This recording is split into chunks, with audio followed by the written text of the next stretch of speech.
Bharatiya Janata party సంస్థాగత వ్యవహారాల జాతీయ ప్రధాన కార్యదర్శి బిఎల్ సంతోష్ ఆయన హైదరాబాద్ వచ్చిన సందర్భంగా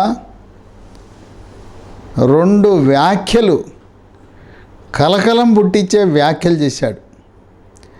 మొట్టమొదటిది, తెలంగాణ రాష్ట్రంలో హంగు రాబోతా ఉన్నది.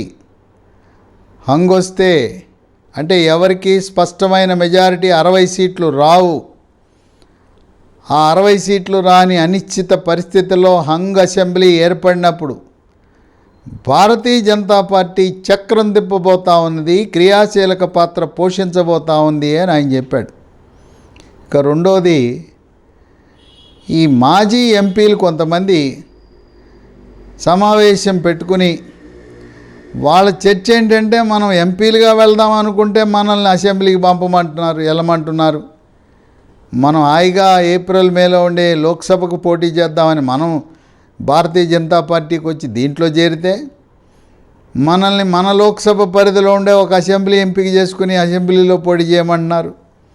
2 సార్లు కష్టపడాలనే భావం ఉండి వాళ్ళ అభిప్రాయం కొంతమంది, మనం హైకమాండ్కి చెబుదాం, అమిత్ షాకి చెబుదాం, మేము అసెంబ్లీకి పోటీ చేయం, మా లోక్సభ పరిధిలో ఉండే 7 అసెంబ్లీ నియోజకవర్గాల్లో ప్రచారం చేస్తాం, మేము అండగా నిలుస్తాం అని చెప్పి చెప్పాలనుకున్నారు.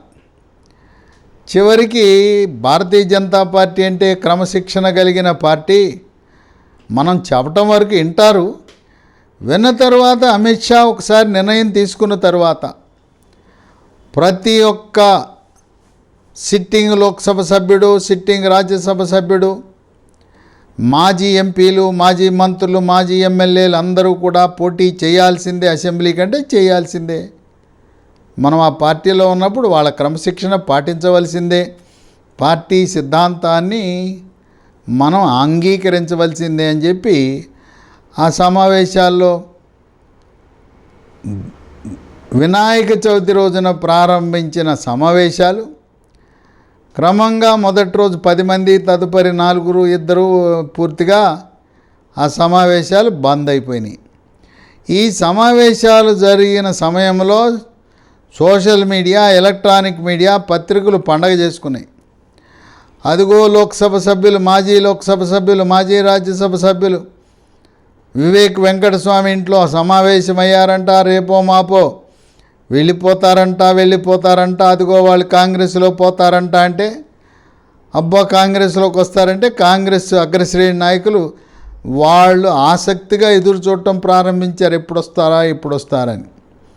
చివరికి దాదాపు ఒక 20 రోజులు, 3 వారాలు జరిగిన ఆ వరుస సమావేశాలు చివరికి టీ కప్పులో తుఫాన్ అయింది.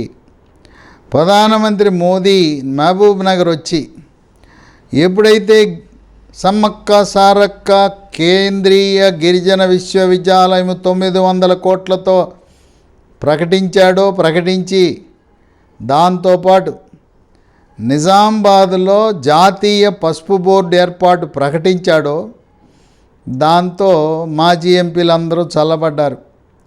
ఈ రెండిటి ప్రభావం చాలా తీవ్రంగా ఉంటుంది. భారతదేశానికి స్వతంత్రం వచ్చిన తర్వాత ఇవి ఒక ప్రధాన నిర్ణయాలు. గిరిజనుల యొక్క ఆర్థిక, సామాజిక స్థితిగతులను, వాళ్ళ యొక్క జీవన ప్రమాణాలను ప్రభావితం చేసేది ములుగులో ప్రారంభించబోతున్న సమ్మక్క సారక్క గిరిజన విశ్వవిద్యాలయం. ఉమ్మడి నిజామాబాద్, ఉమ్మడి ఆదిలాబాద్, ఉమ్మడి కరీంనగర్, ఉమ్మడి రంగారెడ్డి జిల్లా యొక్క రైతుల యొక్క దశ, వాళ్ళ ఆర్థిక స్థితిగతులను, జీవన ప్రమాణాలను మార్పు చేయబోయే ఎంతో కాలంగా ఉద్యమం చేస్తున్న జాతీయ పసుపు బోర్డు ఏర్పాటు కూడా క్రియాశీలకం.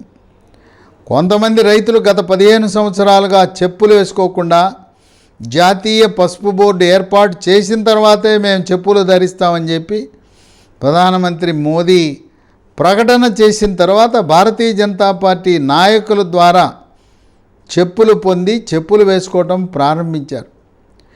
ఈ 2 నిర్ణయాలు ప్రకటించిన తర్వాత మహబూబ్ నగర్, నిజామాబాద్ ఆ సభలు, ఆ జనాన్ని చూసిన తర్వాత మాజీ పార్లమెంట్ సభ్యులందరూ కూడా బీజేపీకి మంచి గట్టి పట్టున్నది, మంచి భవిష్యత్తు ఉన్నది, మనం ఎందుకు మారటం అనే ఆలోచనకు వచ్చి అందరూ కూడా ఆ చిన్న చిన్న అభిప్రాయ భేదాలను మరిచి మన తెలంగాణ రాష్ట్రాన్ని దత్తత చేసుకుని అమిత్ షా ఏం చెప్తే అది చేద్దాం, ఆయన ప్రతినిధిగా ఉన్న సునీల్ బన్సల్ యొక్క మాటను శిరసావహించి ఒకే మాట ఒకే బాట మన గెలుపు లక్ష్యంగా పనిచేద్దామని నిర్ణయానికి వచ్చారు. అయినా బిఎల్ సంతోష్ ఒక మాట అన్నాడు, ఎవరైనా కూడా ఈ పార్టీలో ఉన్న ప్రతి ఒక్కరూ కూడా సిద్ధాంతానికి కట్టుబడి ఉండాలి, అంతేగాని మా ఇష్టం వచ్చినట్టు చేస్తానంటే ఎవరైనా ఒకరిద్దరు భారతీయ జనతా పార్టీ సిద్ధాంతాలతో విభేదించే వారుంటే నిష్క్రమించవచ్చు అని నిష్కర్షగా మాట్లాడటం అనేది జరిగింది. ఒక పక్క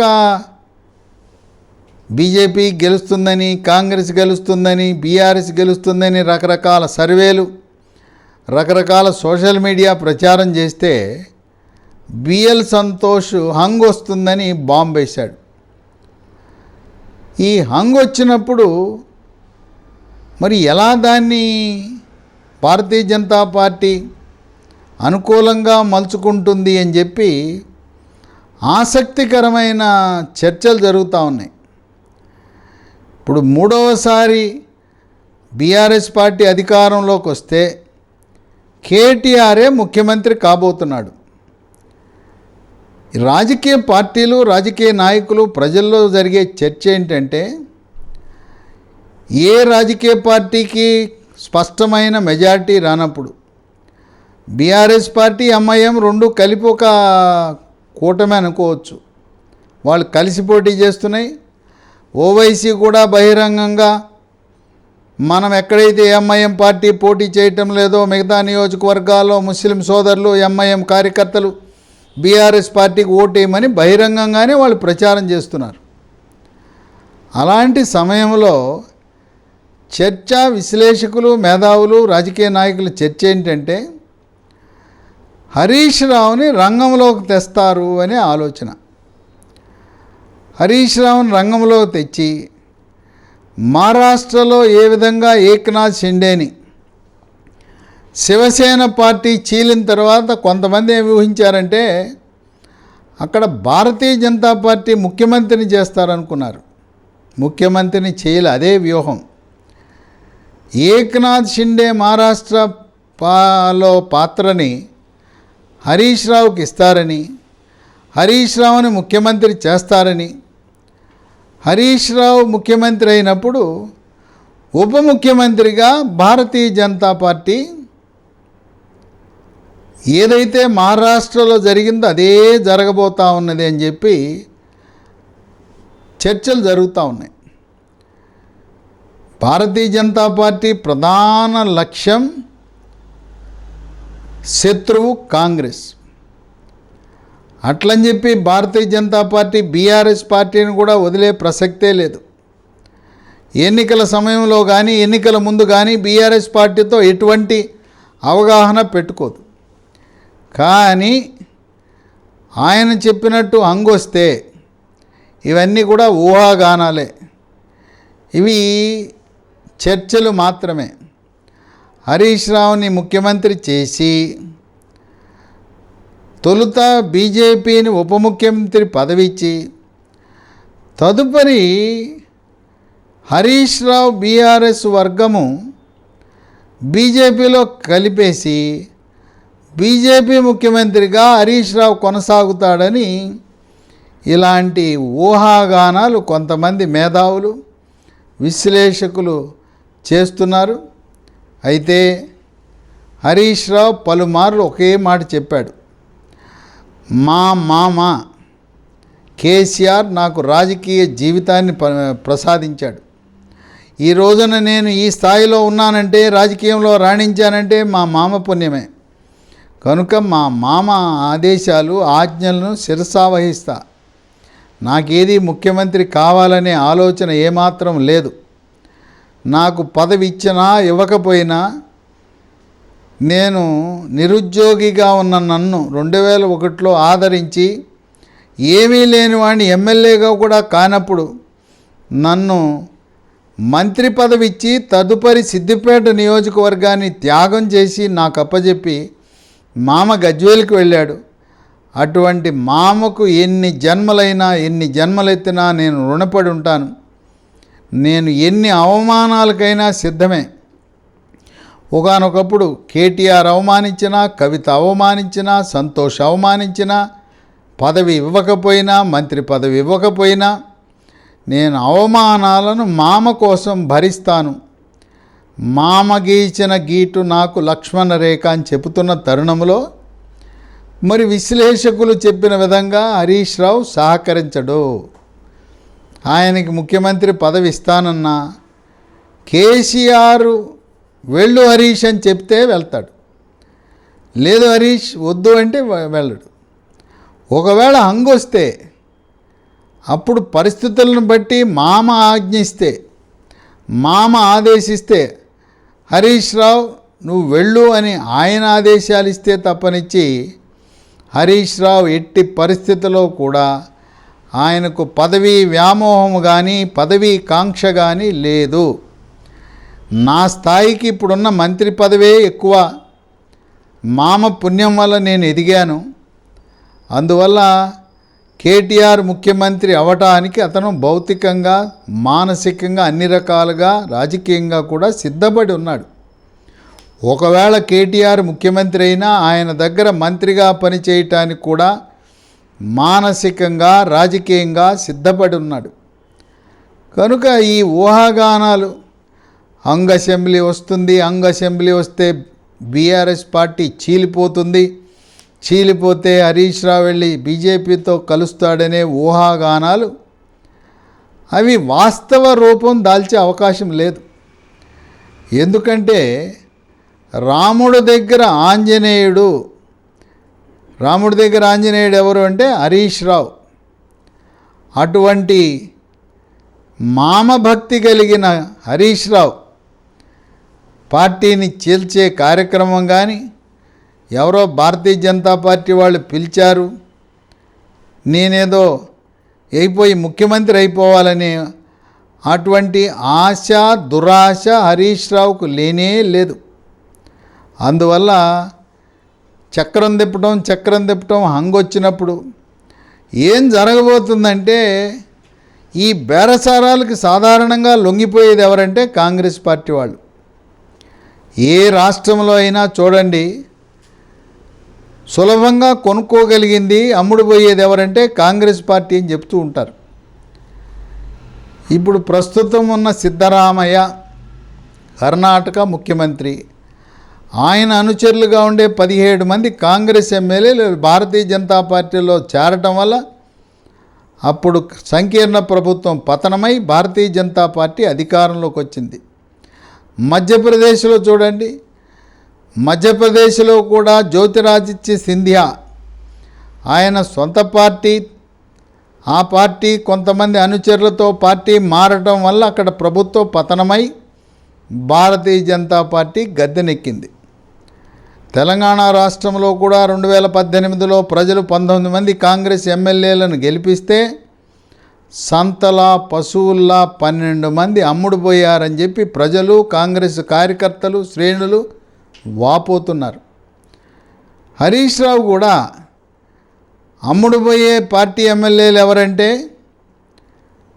కాంగ్రెస్ పార్టీ ఎమ్మెల్యేలని బహిరంగంగా తన ప్రసంగాల్లో విమర్శిస్తున్నాడు.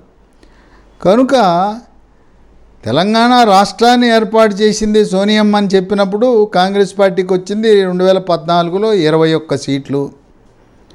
2018లో ప్రభుత్వ వ్యతిరేక ఓటు చీలకూడదని అన్ని పార్టీలు ఏకమై చంద్రబాబు నాయుడు యొక్క వనరులతో కాంగ్రెస్, సిపిఐ, సిపిఎం, టీజేఎస్ అన్నీ కలిపి పోటీ చేస్తే కాంగ్రెస్కి వచ్చింది 19 సీట్లు. కనుక ఎప్పుడో 10 ఏళ్ల క్రితం తెలంగాణ రాష్ట్రం ఏర్పడితే ఇప్పుడు అప్పుడు దాన్ని సెంటిమెంట్ గుర్తుపెట్టుకుని ఇప్పుడు వేయటం అనేది అసంభవం.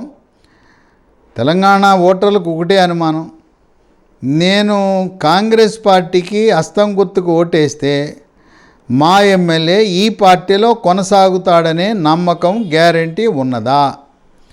6 గ్యారెంటీలు వదిలిపెట్టు, మా ఎమ్మెల్యే మా పార్టీలో కాంగ్రెస్ పార్టీలో ఉంటాడని గ్యారెంటీ ఏమన్నా ఉన్నదా అని చెప్పి కార్యకర్తలు, నాయకులు, శ్రేణులు ప్రశ్నించే పరిస్థితికి వచ్చింది.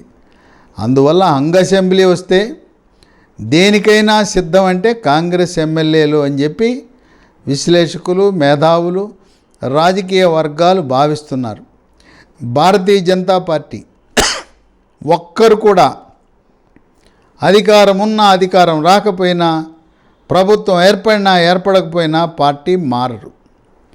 అదేవిధంగా బలమైన శక్తి బీఆర్ఎస్ పార్టీలో కేటీఆర్ కంటే కూడా రాజకీయంగా బలమైన శక్తి, రాజకీయ వ్యవస్థలో ప్రజలతో సత్సంబంధాలున్న వ్యక్తి హరీష్ రావు. కనుక హరీష్ రావు, కేసీఆర్, కేటీఆర్ ఒకే మాట ఒకే బాట మీద నడిచినప్పుడు బీఆర్ఎస్ పార్టీ 2 ముక్కలుగా చీలటం కానీ, బీఆర్ఎస్ ఎమ్మెల్యేలు పార్టీ గీటు దాటి వెళ్ళటం కానీ అసంభవం అని విశ్లేషకులు భావిస్తున్నారు. హంగ్ వచ్చినప్పుడు అప్పటి పరిస్థితులను బట్టి ఏం జరగబోతుందంటే, గత అనుభవం కూడా ఉంది కదా. 2004 సంవత్సరంలో కాంగ్రెస్ పార్టీతో పొత్తు పెట్టుకున్నది ఎవరు? TRS party. పొత్తు పెట్టుకుని మళ్ళీ తదుపరి సంకీర్ణ ప్రభుత్వం ఏర్పరిచింది ఎవరు? కాంగ్రెస్ పార్టీ. రాజశేఖర రెడ్డి ముఖ్యమంత్రిగా ఉన్నప్పుడు టీఆర్ఎస్ పార్టీ తరపున 6 రాష్ట్ర మంత్రులు, అట్లాగే కేంద్రంలో మంత్రిగా కేసీఆర్, కేంద్ర మంత్రిగా సంకీర్ణ ప్రభుత్వంలో యూపీఏ ప్రభుత్వంలో ఉన్నాడు. కనుక గతంలో వాళ్ళతో కలిసి పనిచేసిన అనుభవం, ఎన్నికల్లో కలిసి పోటీ చేశారు, ప్రభుత్వంలో కలిసి పనిచేశారు. బీజేపీ, కాంగ్రెస్ ఎన్నడూ కలిసి లేవు. అట్లాగే బీజేపీ, టీఆర్ఎస్, బీఆర్ఎస్ ఎప్పుడు కూడా కలిసి ఎన్నికల్లో పోటీ చేయలేదు. కనుక ఎట్టి పరిస్థితుల్లో బీజేపీ, బీఆర్ఎస్తో కలిసి పనిచేయటము, అవగాహన పెట్టుకోవడం అనేది అసంభవం. గెలవపోతే ప్రతిపక్షంలో కూర్చుంటుంది బీజేపీ, అంతేగాని అడ్డదారులలో అధికారం కోసం అవినీతి పార్టీ, కుటుంబ పార్టీ, వారసత్వ పార్టీ, ప్రజా ప్రయోజనాలకు భంగం కలిగిస్తూ తెలంగాణ ప్రజల ఈరోజు వాళ్ళ యొక్క స్థితిగతులు ఏమీ మార్పు లేకుండా ఉండటానికి కారణమే కల్వకుంట్ల కుటుంబం అని భావిస్తున్న తరుణంలో సిద్ధాంతపరంగా భారతీయ జనతా పార్టీ బీఆర్ఎస్ పార్టీతో ఎటువంటి అవగాహన ఎన్నికల ముందు కానీ, ఎన్నికల సమయంలో కానీ, ఎన్నికల తర్వాత కానీ, ప్రభుత్వం ఏర్పరిచే విషయంలో కానీ ఒప్పందము, అవగాహన అనేది అసంభవం. గత అనుభవం ఉంది. 2004లో వీళ్ళ మిత్రులే. 2004లో ఉన్న వాళ్ళ మిత్రత్వాన్ని మళ్ళీ పునరుద్ధరించుకుని, ఏమైనా వాళ్ళకి సీట్లు తగ్గితే ముందు బీఆర్ఎస్ పార్టీ ఆయన ఏం చేస్తాడంటే కొనుక్కోవడానికి ప్రయత్నం చేస్తాడు. కానీ డీకే శివకుమార్ రంగంలోది ఆయనే పర్యవేక్షిస్తున్నాడు ఆ తెలంగాణ ఎన్నికల్ని. గెలిచిన వాళ్ళని గెలిచినట్టు తెలంగాణలో గెలిచిన కాంగ్రెస్ ఎమ్మెల్యేలను బెంగళూరుకి క్యాంపుకు తరలించి దొరకకుండా చేస్తే అప్పుడు సంకీర్ణ ప్రభుత్వానికి దిగి రావచ్చు. కనుక హంగ్ అసెంబ్లీ వస్తే బీఆర్ఎస్, కాంగ్రెస్ పార్టీ కలిసి ప్రభుత్వాన్ని ఏర్పాటు చేస్తాయి. కానీ మొదటి ప్రయత్నం మాత్రం కొనుగోలు ప్రక్రియకే రంగం సిద్ధం చేస్తాడు కేసీఆర్. దొరకకపోతే అప్పుడు హైకమాండ్తో, సోనియా గాంధీతో చర్చించి, మల్లికార్జున ఖర్గేతో చర్చించి, శివకుమార్తో చర్చించి సంఖ్యాబలాన్ని బట్టి సంకీర్ణ ప్రభుత్వం ఏ విధంగా 2004లో ఏర్పడిందో అలాంటి సంకీర్ణ ప్రభుత్వము 2023 డిసెంబర్లో ఏర్పడే అవకాశం ఉన్నది. కానీ భారతీయ జనతా పార్టీ ఎట్టి పరిస్థితుల్లో కూడా బీఆర్ఎస్ పార్టీతో పొత్తు పెట్టుకోవటం కానీ ఎన్నికలు అయిపోయిన తర్వాత వాళ్ళతో కలిసి ప్రభుత్వం ఏర్పాటు చేసే అంశంలో కానీ అడుగు ముందుకు పడదని విశ్లేషకులు భావిస్తున్నారు. ఏదేమైనా బిఎల్ సంతోష్ ఆయన వ్యాఖ్య ఒక బాధ్యతాయుతమైన పదవిలో ఉండి తెలంగాణలో ఏ పార్టీకి స్పష్టమైన మెజార్టీ రాదు, హంగ్ అసెంబ్లీ రావటం అనేది ఆయనకి నిఘా వర్గాల ద్వారా సమాచారం ఉంటుంది కనుక అది వాస్తవం అయినా కూడా ఆశ్చర్యం లేదని విశ్లేషకులు భావిస్తున్నారు.